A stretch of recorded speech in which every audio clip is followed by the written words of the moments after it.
The Bible. It's a collection of ancient texts, prophecies, poetry, history, and letters. It holds stories of kings, shepherds, wars, and miracles. But for many, the Bible remains an unopened mystery. Here at The Bible Explained, we're not just reading verses, we're exploring the cultural bedrock and the dramatic narrative woven through its 66 books. Hit that subscribe button and let the journey begin. The Tower of Babel. We all think we know this story, right? It's that classic cautionary tale about human pride getting a bit out of hand. But what if I told you it's also the secret origin story of the modern skyscraper? Well, today we're going to dig in and find out. It all kicks off with this one single, incredibly ambitious idea from the book of Genesis. You've got all of humanity united, speaking the exact same language, and they decide to build a monument so colossal it would literally scrape the heavens and make sure their name would live on forever. Okay, so here's our game plan. We'll start with the biblical story everyone knows, then we'll dive into its hidden meanings. After that, we're going to go searching for the real historical tower, uncover its wild and surprising link to New York City, and finally wrap up with its legacy today. All right, first up, the story itself. So picture this. After the Great Flood, humanity is starting over. They settle in this land called Shinar, which we now know as Mesopotamia. And things are going great. They're totally unified, they're smart, and they decide, hey, let's build ourselves a city and a massive tower, to make a name for ourselves and so we don't get scattered all over the globe. Well, this huge, unified project definitely gets notice upstairs. God looks down and sees their potential and realizes, wow, if they can do this together, there's literally nothing they can't achieve. So he decides to step in. He scrambles their speech, turning their one language into a whole mess of different tongues. Suddenly, nobody can understand each other. Communication completely breaks down, the project grinds to a halt, and humanity gets scattered, the one thing they were trying to prevent. And that really leaves us with the central mystery of the whole story. I mean, was this really just about putting pride in its place? Or was there something else going on here? Something about that tower and that unity that was seen as so dangerous? And that question leads us right into our next section, because this story is so much more than a simple fable. It's actually a pretty sophisticated narrative, jam-packed with clever wordplay and some really deep political commentary. And check this out. This is where it gets really clever. There's this brilliant bit of irony baked right into the name itself. In Hebrew, the word Babel sounds just like the verb balal, which means to confuse. But in the local language, Akkadian, the city's name, Babylon, was Bab-Ilu, which meant gate of the gods. So the biblical authors took the city's proud name and just completely flipped it on its head. What was meant to be a gateway to the divine became the ultimate symbol of divine confusion. You see, the story is what scholars call an etiology. It's a fancy word, but it just means it's an origin myth. It's not just telling a story for the sake of it, it's giving a powerful explanation for a really fundamental part of being human. Why do we all speak so many different languages and have so many unique cultures all over the world? This opens up a ton of ways to look at God's motive, right? Was it just a simple warning against pride? Or maybe a critique of a single tyrannical government getting too much power? Some scholars even argue it was a protective act to save humanity from itself.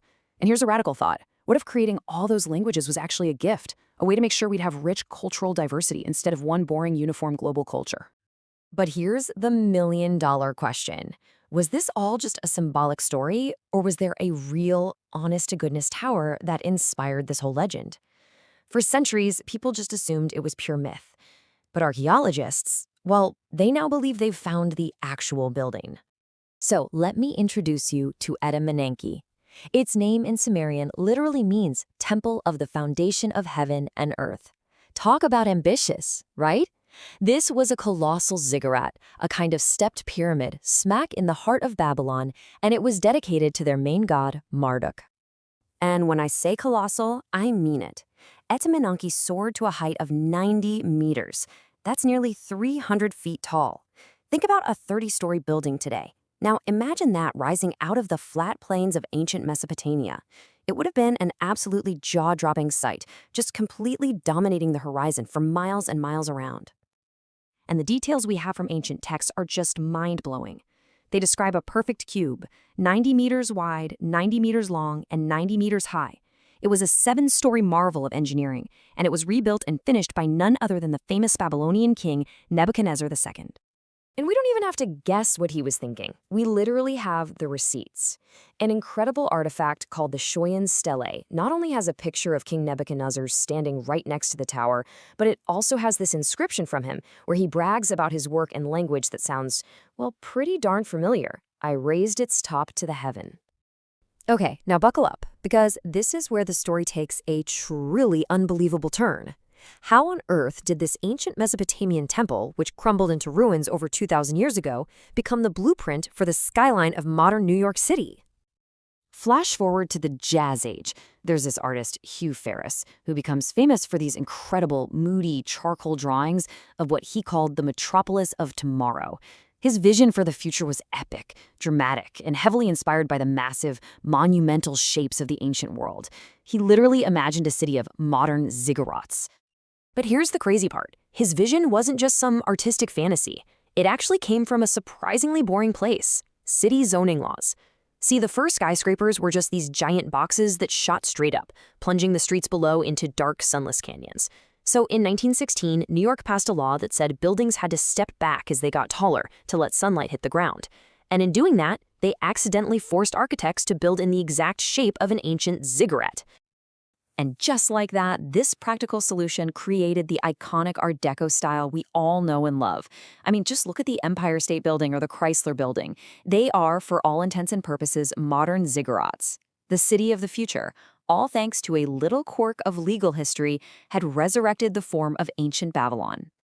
So when you put it all together, what's the ultimate legacy of the Tower of Babel? What we've seen is that it's so much more than a simple story.